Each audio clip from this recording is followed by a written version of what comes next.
नमस्कार मेरे प्यारे साथियों, स्वागत है आपका हिंदी ओशन अकेडमी में। आज हम लोग एक नया निबंध पढ़ेंगे जिसका नाम है भारतवर्ष उन्नति कैसे हो सकती है। इससे पहले हम लोगों ने भारत दुर्दशा नाटक पढ़ लिया था। भारतेंदु जी के ये दोनों नाटक नाटक आपके यूजीसी नेट जेआरएफ के सिलेबस में और assistant professor Haryana assistant professor में दोनों लगे हुए हैं। 1884 में इसका प्रकाशन हुआ था और किसके द्वारा लिखित है? भारतेंदु जी के द्वारा लिखित यह निबंध है। तो चलिए शुरू करते हैं पढ़ना। उससे पहले यदि आपने अभी तक हिंदी ओशन अकेडमी एप्लीकेशन को डाउनलोड नहीं किया है, तो एप्लीकेशन को ज़रूर डाउनलोड कर लीजिए और कोई भी जानकारी के लिए आप 7209973250 नंबर पर व्हाट्सएप या कॉल कर सकते हैं। ये ई-बुक है, आप इसको हार्ड कॉपी नोट्स के रूप में मँगा सकते हैं। 3 कॉपीज़ आपको दी जाती हैं, बहुत सारे विद्यार्थियों ने ली हैं ये कॉपी और इसमें अगर आपको देखेंगे कि इकाई 1 से लेके इकाई 3, इकाई 4 से लेकर इकाई 6 और इकाई 7 से लेके इकाई 10, ये 3 आपको बुक मिलेंगी जिसमें आपको विस्तृत रूप में यूजीसी नेट जेआरएफ का सिलेबस बहुत अच्छे से इसमें डिटेल्ड वे में देखने को मिलेगा, ठीक है? और अपडेटेड नोट्स हैं, जो भी इसमें अभी परीक्षा में प्रश्न पूछे गए हैं, वो सारे नोट्स इसमें मिल जाएँगे। लगभग अगर देखा जाए तो 80 से ज़्यादा प्रश्न इस ई-बुक से आपको देखने को मिलेंगे नेट जेआरएफ के एग्ज़ाम में। चलिए शुरू करते हैं, भारतवर्षोन्नति कैसे हो सकती है? 1884 में लिखा गया था। भारतवर्षोन्नति कैसे हो सकती है? यह निबंध एक सांस्कृतिक निबंध है। कैसा निबंध है? सांस्कृतिक निबंध है। यह निबंध भारतेंदु हरिश्चंद्र के द्वारा दिसंबर 1884 ईस्वी में बलिया के ददरी मेले के अवसर पर आर्य देशोपकारिणी सभा में भाषण देने के लिए लिखा गया था। याद रखिएगा। क्यों लिखा था भारतेंदु जी ने? उनको बलिया के ददरी मेले में व्याख्यान देना था। किसके अवसर पर? आर्य देशोपकारिणी सभा के लिए इनको भाषण देना था, जो 1884 में भारतवर्षोन्नति कैसे हो सकती है निबंध के रूप में लिखा गया। इसमें एक ओर ब्रिटिश शासन की मनमानी पर व्यंग्य है, तो दूसरी ओर अंग्रेजों के परिश्रमी स्वभाव के प्रति आदर भी है। तो आप देखेंगे दोनों मिला-जुला स्वरूप इसमें देखने को मिलता है भारतेंदु जी का। एक तरफ से व्यंग्य भी करते हैं और दूसरी तरफ अंग्रेजों का जो परिश्रम है उसको भी दिखाने का प्रयास भारतेंदु जी करते हैं।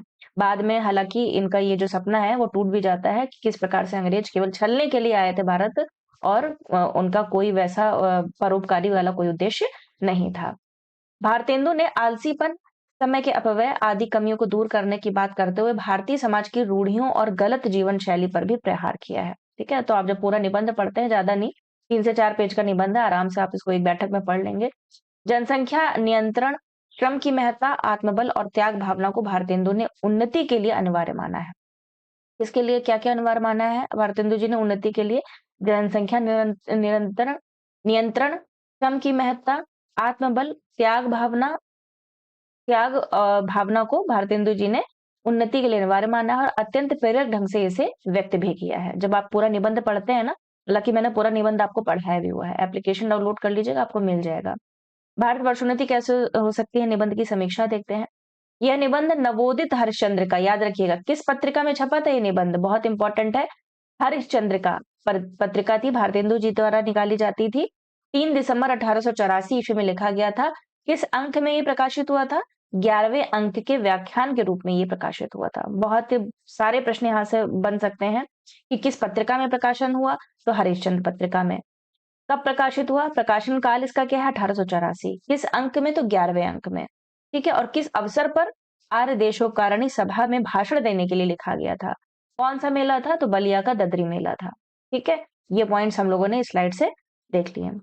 व्याख्यान में भारतेंदु ने तत्कालीन स्थिति का यथार्थ चित्रण प्रस्तुत कर भारत के प्राचीन ज्ञान गौरव की ओर लोगों का ध्यान आकर्षित कर उन्हें अपनी दशा के प्रति सचेत किया कि पहले कैसा भारतवर्ष था, जिसको सोने की चिड़िया कहा जाता है और आज की हालत क्या है, वो सारी चीजें इसमें देखने को मिलती हैं।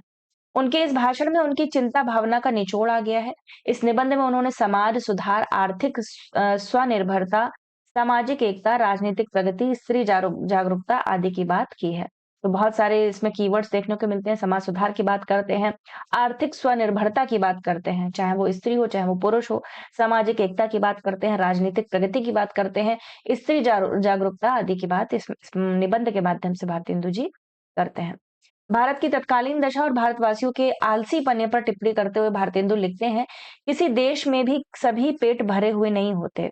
किसी देश में भी सभी पेट भरे हुए नहीं होते। हर देश का ये आलम होता है।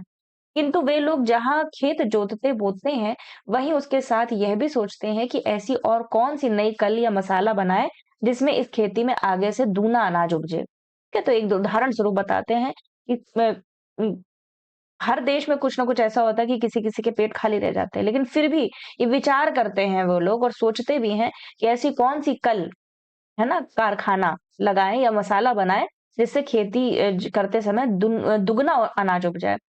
विलायत में गाड़ी के कोचवान भी अखबार पढ़ते हैं, ठीक है? ऐसे बताते हैं, जब पूरा निबंध पढ़ेंगे ना तो उदाहरण स्वरूप आपको भी पढ़ाऊँगी मैं। ये बताते हैं कि विलायत में गाड़ी के कोचवान जो होते हैं, वो भी अखबार पढ़ते हैं। जब मालिक उतरकर किसी दोस्त के यहाँ गया, उसी समय कोचवान ने गद्दी के नीचे से अखबार निकाला। यहाँ इतनी देर में कोचवान हुक्का पिएगा या गप्प करेगा? सो भी गप्प कैसी निकम्मी जिसका कोई सर-पैर नहीं है।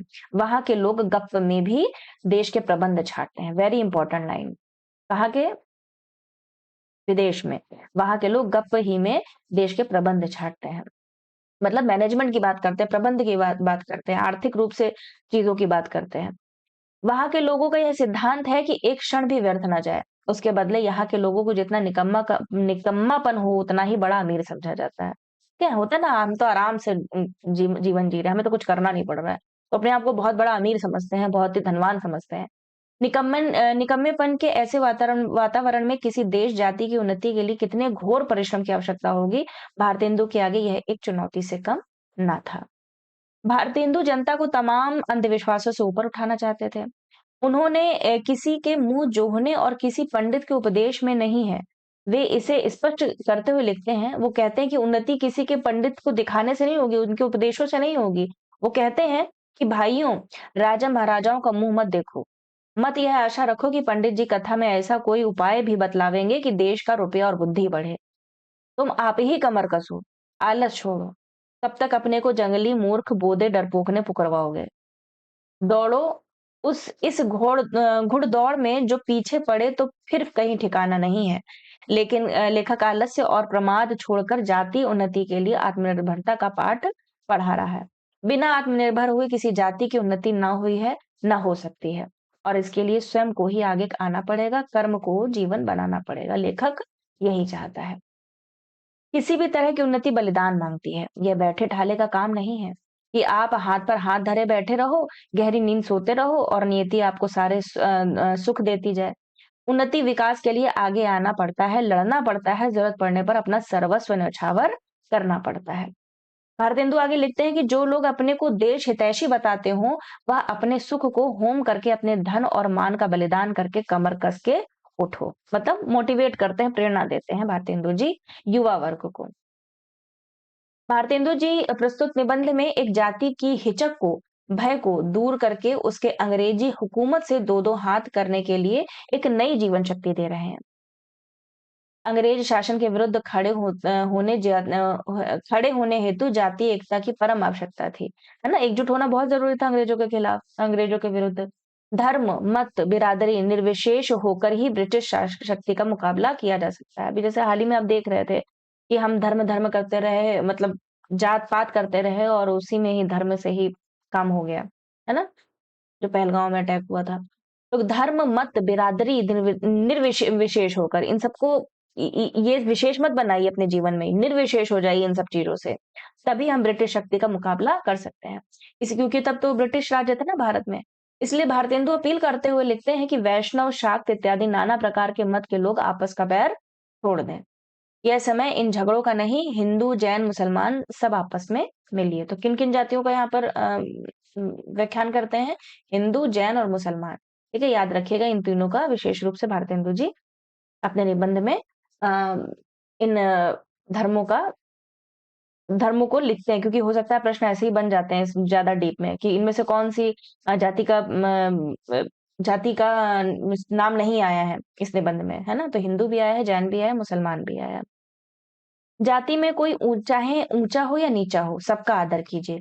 जो जिस योग्य हो उसको वैसा मानिए। छोटी जाति के लोगों का तिरस्कार करके उनका जी मत तोड़िए। सब लोग आपस में मिलिए। भारत के तमाम मत-मतांतरों की भिन्नता को तो भारतेंदु खतरनाक मानते ही थे। साथ ही हिंदू और मुस्लिम विभेद का अंग्रेज जिस तरह अपने फायदे के लिए इस्तेमाल करने लगे थे, भारतेंदु उससे ज़्यादा चिंतित थे।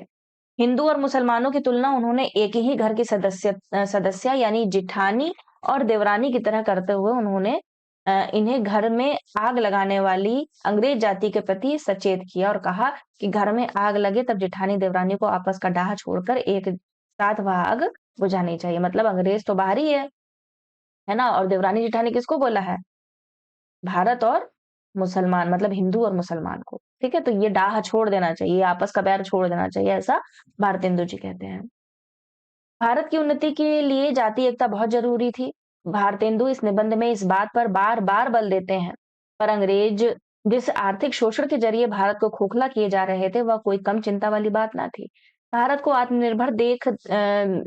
आत्मनिर्भर देश देखने की आशा के साथ भारतेंदु लिखते हैं, क्या लिखते हैं? भाई हिंदुओं, तुम भी मतांतर का आग्रह छोड़ो। आपस में प्रेम बढ़ाओ, इस महामंत्र का जाप करो जो हिंदुस्तान में रचे, चाहे किसी रंग किसी जाति का क्यों ना हो, वह हिंदू हिंदू की सहायता करो। बंगाली, मराठा, पंजाबी, मद्रासी, वैदिक, जैन, ब्राह्मण और मुसलमान सब एक साथ, सब एक का हाथ एक पकड़ो, सब लोग मिलकर मतलब हाथ पकड़ो। किन किन का, कौन कौन सी जातियों का, कौन कौन से धर्मों का यहाँ पर जिक्र करते हैं? बंगाली, मराठी, पंजाबी, मद्रासी, वैदिक, जैन, ब्राह्मण, मुसलमान। ठीक है, इनको नोट कर लीजिएगा, इंपॉर्टेंट है। कारीगरी जिसमें तुम्हारे यहाँ बढ़े, तुम्हारा रुपया तुम्हारा ही देश में रहे, वह करो। कोई भी जातीय चेतना संपन्न साहित्यकार इससे बढ़कर और क्या कामना कर सकता था। भारतेंदु का रोम रोम जातीय प्रगति के प्रति समर्पित था और अपने निबंधों में उन्होंने इसे बार बार अभिव्यक्त भी किया है।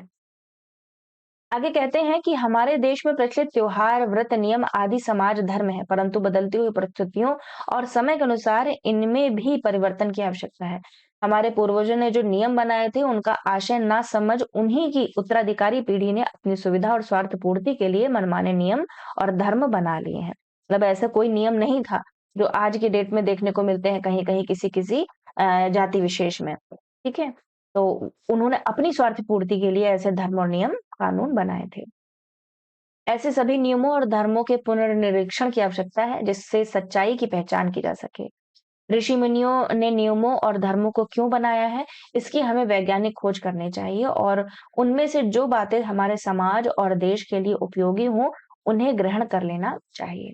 जिनको छोड़ने की आवश्यकता है, उन्हें छोड़ देना चाहिए। मतलब वही धर्म और वही नीति, वही नियम, वही कानून, वही धर्म अपनाएं जो समाज के लिए हितकारी हो, ठीक है? और जो उतने लाभकारी नहीं है, उनको छोड़ देना चाहिए। आगे कहते हैं कि हम अपने उपभोग की सामान्य वस्तु भी स्वयं निर्मित करने का प्रयास नहीं करते। हम अमेरिका में की बनी धोती पहनते हैं, बहुत इंपॉर्टेंट यहाँ से प्रश्न बना था। तो अमेरिका की क्या है? धोती। अंगा किसका है? इंग्लैंड का। कंघी कहाँ से बनती है? फ्रांस की। बहुत इंपॉर्टेंट, तो नोट कर लेना इसको। अमेरिका की बनी धोती, अंगा इंग्लैंड का और कंघी फ्रांस की प्रयोग करते हैं। छोटी-छोटी वस्तुओं के लिए आत्मनिर्भर होने के लिए हमें अपने आत्मविश्वास को बढ़ाना होगा। भारतेंदु जी भारतीयों में स्वदेशी की भावना को बल देते हुए कहते हैं कि एक बार इज्जत का ख्याल न रखने वाले एक महाशय एक महफिल में किसी के कपड़े पहनकर चले गए तथा उनके कपड़ों को पहचान लिया। इस पर भारतेंदु जी ने दुख जताते हुए कहा कि आज भारतीय इतने आकर्मण्य और परालंबी हो गए हैं कि हम दैनिक उपयोग की वस्तु का भी निर्माण नहीं कर सकते। अपने देश को स्वावलंबी राष्ट्र बनाने के लिए स्वदेशी वस्तुओं और अपनी भाषा का प्रयोग करना होगा। विदेशी भाषा और वस्तुओं पर अपनी निर्भरता को समाप्त करना होगा, तभी भारतवर्ष की उन्नति संभव है। अंत में भारतेंदु जी के अनुसार अपने दैनिक उपभोग की वस्तुओं का निर्माण करके अपने लड़कों को शिक्षा, रोजगार, कारीगरी सिखाकर देश की संपदा को देश में रखकर जो विभिन्न मार्गों के द्वारा विदेशों को जाती है, जाति भेदभाव को मिटाकर आदि से देश की उन्नति संभव है। अपने धर्म की उन्नति कर हम सब प्रकार की उन्नति कर सकते हैं। विदेशी वस्तु का निषेध करके तथा स्वदेशी का स्वागत करके भारत की उन्नति की जा सकती है। ठीक है, विदेशी का निषेध करो और स्वदेशी को अपनाओ। ये बहुत इंपॉर्टेंट है। आगे व्रत के बारे में बताते हैं भारतेंदु जी कि एकादशी का व्रत क्यों रखा जाता है, जिसमें महीने में 2 एक उपवास से शरीर शुद्ध हो जाए। गंगा जी नहाने जाते हैं तो पहले पानी सिर पर चढ़ाकर तब पैर पर डालने का विधान क्यों है? जिससे तलुए से गर्मी सिर पर चढ़कर विकार ना उत्पन्न करे, है ना? तो पैरों में ना डालकर सीधा सिर पे जाते हैं गंगा जी का पानी, जिससे जो गर्मी है वो तलुए की गर्मी सिर पर ना चढ़े। चढ़कर विकार ना उत्पन्न करे। दिवाली इसी हेतु है कि इसी बहाने साल भर में एक बार तो सफाई हो जाए। होली इसी हेतु है कि बसंत की बिगड़ी हवा स्थान-स्थान पर अग्नि जलने से स्वच्छ हो जाए, है ना? होलिका दहन जो होता है, तो वही बता रहे हैं कि स हवा को स्वच्छ करने के लिए बसंत की जो बिगड़ी हुई हवा होती है, जो मत्त क हवा होती है, उन्मत्त हवा होती है, वो एक तरीके से स्वच्छ हो जाए। यही त्योहार की तुम्हारी म्युनिसिपैलिटी है। तो ये कुछ पंक्तियाँ आई हैं, हम लोगों ने समीक्षा देख ली, है ना? और निबंध कब आया था ये पढ़ लिया। अब हम लोग पढ़ेंगे भारतवर्षोन्नति कैसे हो सकती है, निबंध जो क्रम में आने वाली पंक्तियाँ हैं। जब आप इस निबंध को पढ़ेंगे ना, कुछ पंक्तियाँ आई हैं। सबसे पहली पंक्ति जो है वो है, तुम्हें गैरों से कब फुर्सत, हम अपने गम से कब खाली, चलो बस हो चुका मिलना, ना हम खाली ना तुम खाली। दूसरा मलुकदास का दोहा है, अजगर करे ना चाकरी, पंछी करे ना काम, दास मलुका कहे गए सबके दाता राम। अगला है, अब की चढ़ी कमान को जाने फिर कब चढ़े, जिन चूके चहुआन इक्के मारे इक्क सर। अगला है और अंतिम ये पंक्ति है इस निबंध की कि शौक तिल्फी से मुझे गुल की जो दीदार का था, ना किया हमने गुलिस्तां का सबक याद कभी। ठीक है, तो ये 4 मुख्य पंक्तियाँ इस निबंध में भारतेंदु जी द्वारा लिखी गई हैं। अब जो महत्वपूर्ण उद्धरण है, वो हम बढ़ा देते हैं क्योंकि उद्धरण से ज़रूर प्रश्न बन जाता है। आपके चाहे निबंध हो, नाटक हो, कहानी, उपन्यास हो, जो छोटे-छोटे मैं पहले भी बता चुकी हूँ।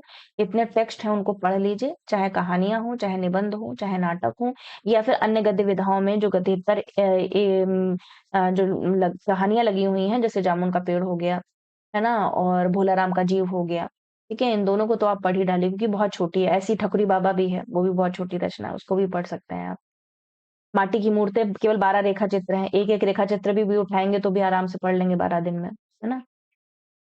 हमारे हिंदुस्तानी लोग तो रेल की गाड़ी हैं। यद्यपि फर्स्ट क्लास, सेकंड क्लास आदि गाड़ी बहुत अच्छी-अच्छी और बड़े-बड़े महसूल की इस ट्रेन में लगी है, पर बिना इंजन सब नहीं चल सकती। वैसे ही हिंदुस्तानी लोगों को कोई चलाने वाला हो तो ये क्या नहीं कर सकते। कौन कहता है ऐसा? भारतेंदु जी कहते हैं किस निबंध में? भारतवर्षोन्नति कैसे हो सकती है? याद रखिएगा, भारतवर्षोन्नति कैसे हो सकती है और भारत दुर्दशा, इसमें बहुत बच्चों को कन्फ्यूजन होता है, खासकर पंक्तियों और उद्धरण को लेकर के। तो एक बार रिवीजन करेंगे ना तो आपको बिल्कुल भूलेंगे नहीं। इसको आप एक बार पढ़ लीजिए, 2 बार पढ़ लीजिए, तो आप नहीं भूलेंगे कि ये जो पंक्ति है, ये जो कथन है वो किस निबंध से है। अगला है, यह समय ऐसा है कि उन्नति की मानो घुड़दौड़ हो रही है। अमेरिकन, अंग्रेज, फ्रांसीसी आदि, तुर्की आदि सब सरपट दौड़े जाते हैं। सबके जी में यही है कि पहले हम ही पाला छू लें। उस समय हिंदू काठियावाड़ी खाली खड़े-खड़े टाप से मिट्टी खोदते हैं। इनको औरों को जाने दीजिए, जापानी टट्टुओं को हाँफते हुए दौड़ते देखकर के भी लाज नहीं आती। यह समय ऐसा है कि जो पीछे रह जाएगा फिर कोटि उपाय किए भी आगे ना बढ़ सकेगा। अंग्रेजों के राज्य में सब प्रकार का सामान पाकर, अवसर पाकर भी हम लोग जो इस समय उन्नति ना करें तो हमारे केवल अभाग्य और परमेश्वर का कोप ही है। यहाँ के लोगों को जितना निकम्मापन हो उतना ही वह बड़ा अमीर समझा जाता है। आलस यहाँ इतनी बढ़ गई है कि मलूकदास ने दोहा बना डाला, अजगर करे ना चाकरी, पंछी करे ना काम, दास मलूका कह गए सबके दाता राम। अगला देखिए, धर्म में, घर के काम में, बाहर के काम में, रोजगार में, शिष्टाचार में, चाल-चलन में, शरीर में, बल में, समाज में, युवा में, वृद्ध में, स्त्री में, पुरुष में, अमीर में, गरीब में, भारतवर्ष की सब अवस्था, सब जाति, सब देश में उन्नति करो। सब सुन्नियों का मूल धर्म है। इससे सबके पहले धर्म की ही उन्नति करनी उचित है। देखो अंग्रेजों की धर्म नीति, राजनीति परस्पर मिली है। इससे उनकी दिन-दिन कैसे उन्नति होती है। भाइयों, वास्तविक धर्म तो केवल परमेश्वर के चरण कमल का भजन है। ये सब तो समाज धर्म है जो देश काल के अनुसार शोधे और बदले जा सकते हैं। Very important. वैष्णव शास्त्र इत्यादि नाना प्रकार के मत के लोग आपस का खैर छोड़ दें। यह समय इन झगड़ों का नहीं, हिंदू, जैन, मुसलमान सब आपस में मिलिए। जाति में कोई ऊंचा हो या चाहे नीचा हो, सबका आदर कीजिए। जो जिस योग्य हो उसे वैसा मानिए। छोटी जाति के लोगों का तिरस्कार करके उनका जी मत तोड़िए। सब लोग आपस में मिलिए। तुम्हारी लक्ष्मी हजार तरह से इंग्लैंड, फारसीसी, जर्मनी, अमेरिका को जाती है। लक्ष्मी मतलब तुम्हारे पैसे जो हैं वो बाहर जाते हैं। कैसे? क्योंकि छोटी-छोटी चीज बनती ही नहीं है भारतवर्ष में, भारत बाहर से लेते हैं। तो उदाहरण भी बताते हैं कि दिया सलाई मतलब जो माचिस होती है ना वो भी बाहर से आती है। कहते हैं कि जो दिया सलाई है ऐसी तुच्छ वस्तु भी वहीं से आती है। जरा अपने ही को देखो। तुम जिस मार्किन की धोती पहने हो वह अमेरिका की बनी है, तो जो मार्किन की धोती है वो अमेरिका की है। जिस लकलाट का तुम्हारा अंगा है वह इंग्लैंड का है। फ्रांसीसी की बनी कंघी से तुम सिर झाड़ते हो, मतलब अपने बाल किससे काटते हो? जो फ्रांसीसी जो कंघी होती है उससे तुम बाल झाड़ते हो। जर्मनी की बनी चर्बी की बत्ती तुम्हारे सामने जल रही है। जो जर्मनी की बनी चर्बी की बत्ती है, मतलब जो बत्ती जल रही है तुम्हारे सामने, उस समय तो शायद लाइट नहीं थी, लाइट का पता नहीं, इलेक्ट्रिसिटी थी कि नहीं थी, तो जो जर्मनी की बत्ती जलाई जाती थी वो जो तुम्हारे सामने जल रही है वो कहाँ की? वो जर्मनी की है। भाइयों, अब तो नींद से चौंको। अपने देश की सब प्रकार से उन्नति करो। जिसमें तुम्हारी भलाई हो वैसी ही किताबें पढ़ो, वैसी ही खेल खेलो, वैसी ही बातचीत करो। परदेसी वस्तु और परदेसी भाषा का भरोसा मत रखो। अपने देश में अपनी भाषा में उन्नति करो। लेकिन आजकल तो जो अंग्रेजी बोलता है वो ज्यादा पढ़ा लिखा समझा जाता है। हमारी भाषा, हिंदी भाषा जो वो तो तुच्छ समझे जाने लगी है ना? ऐसे ही है, बहुत से भारतवर्ष में ऐसे लोग हैं। ठीक है? अंग्रेजी माध्यम, हिंदी माध्यम तो मतलब बिल्कुल ज़ीरो हो गया है। हिंदुस्तान में रहकर ही हिंदी की इज़्ज़त नहीं करते हैं, तो बाकी लोग क्या इज़्ज़त करेंगे? आज बड़े ही आनंद का दिन है। इस छोटे से नगर बलिया में हम इतने मनुष्यों को बड़े उत्साह से एक स्थान पर देखते हैं। जहाँ रॉबर्ट साहब बहादुर जैसे कलेक्टर हों, वहाँ क्यों ना ऐसा समाज हो। जिस देश और काल में ईश्वर ने अकबर को उत्पन्न किया था, उसी में अबुल फजल, बीरबल, टोडरमल को भी उत्पन्न किया। किसका जिक्र आया है? नोट कीजिएगा, अबुल फजल का, बीरबल का, टोडरमल का। यहाँ रॉबर्ट साहब अकबर हैं तो मुंशी चतुर्भुज साहब, मुंशी बिहारी लाल साहब आदि अबुल फजल और टोडरमल। शुरुआती पंक्तियां हैं, ये आप पढ़ेंगे जब ये निबंध को, तब आप ऐसा देखने को मिलेगा आपको। हमारे हिंदुस्तानी लोग तो रेल की गाड़ी है, यद्यपि फर्स्ट क्लास, ये तो रिपीटेड है ना?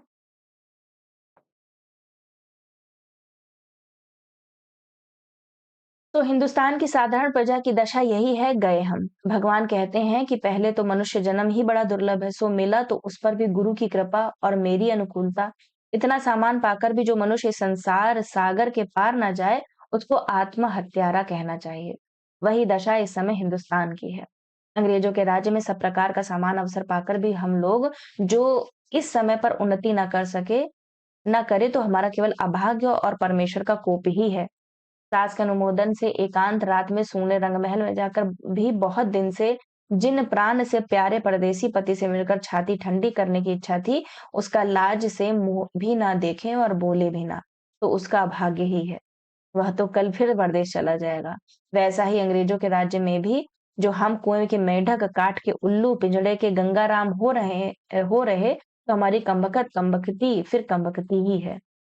वहाँ के लोग गप्प में भी देश के प्रबंध छाँटते हैं। सिद्धांत यह है कि वहाँ के लोगों का यह सिद्धांत है कि एक छिन भी व्यर्थ ना जाए, एक क्षण भी व्यर्थ ना जाए। तो यहाँ पे तो घंटों एक-दूसरे से बोलते हैं कि हमारा तो टाइम पास नहीं हो रहा है, क्या करें? है ना? बहुत समय है हमारे पास में। किसी ने बहुत ठीक कहा है कि दरिद्र कुटुंब इसी तरह अपनी इज्जत को बचाता फिरता है, जैसे लाजवंती कुल की बहू फटे कपड़ों में अपने अंग को छिपाए जाती है। वही दशा हिंदुस्तान की है। बहुत इम्पोर्टेंट कथन है। भारतवर्ष में उन्नति कैसे हो सकती है ऐसे? भाइयों, राजा महाराजों का मुंह मत देखो। मत यह आशा रखो कि पंडित जी कथा में कोई ऐसा उपाय भी बतलावेंगे कि देश का रुपया और बुद्धि बढ़े। ये हम लोग पढ़ चुके हैं, है ना? अगला है अपमानम पुरस्कृत मानम कृत्वा तु पृष्ठतः स्वकार्य साधयेत धीमान कार्य ध्वंसो ही मूर्खता। जो लोग अपने को देश हितैषी लगाते हो, वह अपने सुख को होम करके, अपने धन और मान का बलिदान करके कमर कस के उठो। देखा देखी थोड़े दिन में सब हो जाएगा। अपनी खराबियों के मूल कारणों को खोजो। कोई धर्म की आड़ में, कोई देश की चाल की आड़ में, कोई सुख की आड़ में छिपे हैं। उन चोरों को वहां-वहां से पकड़-पकड़ कर लाओ। उनका बांध-बांध कर कैद करो। उनको बांध-बांध कर कैद करो। हम इससे बढ़कर क्या कहें कि जैसे तुम्हारे घर में कोई पुरुष व्यभिचार करने आवे, तो जिस क्रोध से उसको पकड़ कर मारोगे और जहां तक तुम्हारे में शक्ति होगी उसका सत्यानाश करोगे, उसी तरह इस समय जो-जो बातें तुम्हारी उन्नति के पथ में काँटा हो, उनकी जड़ खोद कर फेंक दो। कुछ मत डरो। जब तक 100-200 मनुष्य बदनाम ना होंगे, जात से बाहर ना निकाले जाएँगे, दरिद्र ना हो जाएँगे, कैद ना होंगे, वरंच जान से ना मारे जाएँगे, तब तक कोई देश ना सुधरेगा। और आज का अंतिम, बहुत सी बातें जो समाज विरुद्ध मानी जाती हैं, किंतु धर्मशास्त्रों में जिनका विधान है, उनको चलाइए। जैसे जहाज का सफर, विधवा विवाह आदि। लड़कों को छोटेपन ही में ब्याह करके उनका बल, वीर, आयुष्य सब मत घटाइए। आप उनके माँ-बाप हैं या उनके शत्रु हैं, वीर उनके शरीर में पुष्ट होने दीजिए, विद्या कुछ पढ़ लेने दीजिए, नून, तेल, लकड़ी की फ़िक्र करने की बुद्धि सीख लेने दीजिए, तब उनका पैर काठ में डालिए। कुलीन प्रथा बहुविवाह को दूर कीजिए। लड़कियों को भी पढ़ाइए किंतु उस चाल से नहीं जैसी आजकल पढ़ाई जाती है, जिससे उपकार के बदले बुराई होती है। ऐसी चाल से उनको शिक्षा दीजिए कि वह अपना देश और कुल धर्म सीखें, पति की भक्ति करें और लड़कों को सहज में शिक्षा दें। ठीक है? तो ये भारतेंदु जी के द्वारा निबंध लिखा गया था बलिया व्याख्यान के उपलक्ष्य में 1884 में। और पूरा निबंध पढ़ना है तो एप्लीकेशन को ज़रूर डाउनलोड कर लीजिएगा। और ये व्हाट्सएप नंबर है, इस व्हाट्सएप नंबर पे आप कोई भी जानकारी प्राप्त कर सकते हैं, ठीक है? और आपको अगर नोट्स चाहिए अपने घर में तो इस नंबर पर आप कॉल कीजिए या व्हाट्सएप कीजिए। Thank you. मिलते हैं अगले निबंध के साथ में, तब तक सभी का आभार एवं धन्यवाद।